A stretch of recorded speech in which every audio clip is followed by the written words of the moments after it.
Hello दोस्तों, नमस्ते, प्रणाम। सभी का स्वागत है खुशबू यादव आधी गीत के चैनल पर।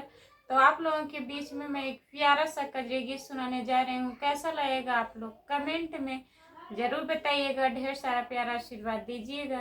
लास्ट वीडियो तक बने रहिएगा। विंध्याचल के बिंदे श्री कष्ट दूर कर, मनसा हमारा पूर करना।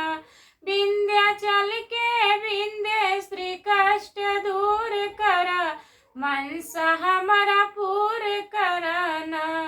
हमरे मांगी के सिंदूरवाया मर कर, कष्ट हमारा दूर करना।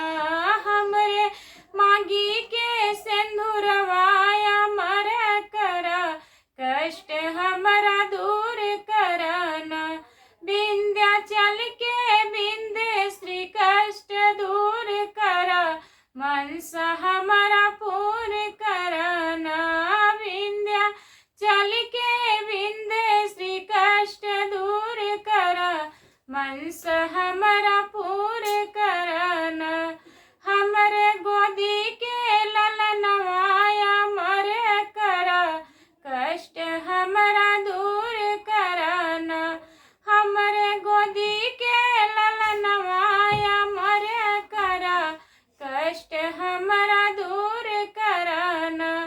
विंध्याचल के बिंदे श्री कष्ट दूर कर, मनसा हमारा पूर करना।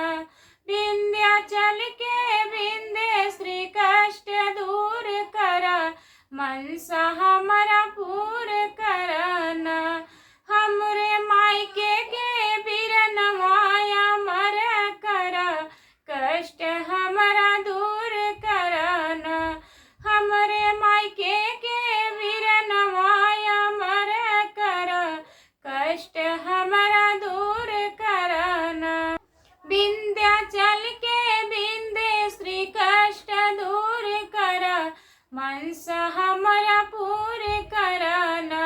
विंध्याचल के बिंदे श्री कष्ट दूर कर, मनसा हम